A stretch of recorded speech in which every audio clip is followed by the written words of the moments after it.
لغصت بحر القصيد وطرق قفانه، أنا أشهد إنه رقى معنى وقافيه،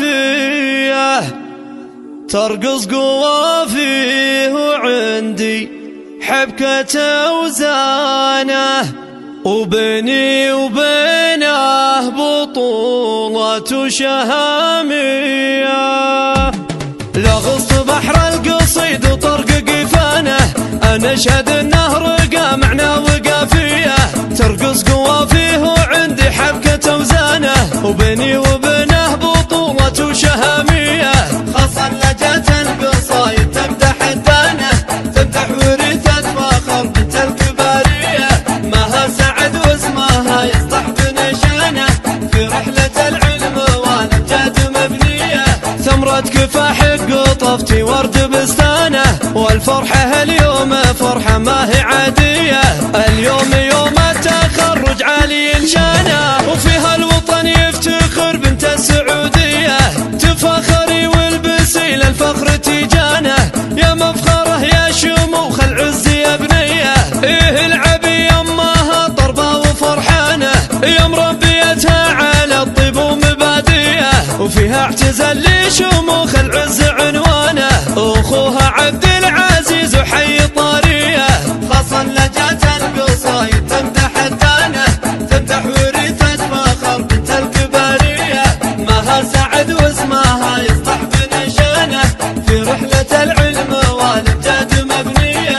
ابن سعد والفعل عليه برهانه، العمر قومنا الجهن وجاهيه، عنوز الاثار وسط الجو دخانه، عزومهم حزات الشده حماويه. لغصت بحر القصيد وطرق قفانه، انا اشهد انه رقى معنى وقافيه، ترقص قوافيه وعندي حبكه اوزانه، وبيني وبينه بطوله شهاميه. خاصة لجات القصايد تمدح الدانه، تمدح ورثة فخر بنت الكبارية، ماها سعد واسمها يصلح بنشانه، في رحلة العلم والأمجاد مبنية. ثمرة كفاح قطفتي ورد بستانه، والفرحة اليوم فرحة ما هي عادية، اليوم يوم التخرج عالي شانه، وفيها الوطن يفتخر بنت السعودية، تفاخري والبسي للفخر تيجانه، يا مفخره يا شموخ العز يا بنية. إيه العبي يماها طربة وفرحانه، يا مربيتها على الطيب ومبادئه، وفيها اعتزال لشموخ العز عنوانه، أخوها عبد العزيز وحي طاريه. خاصة لجات القصايد تمدح الدانه، تمدح ورثة فخر بنت الكبارية، ماها سعد واسمها يصلح بنشانه، في رحلة العلم والأمجاد مبنية. ابن سعد والفعل عليه برهانه، العمر قومنا الجهن وجاهيه، عنوز الاثار وسط الجو دخانه، عزومهم حزات الشده حماويه.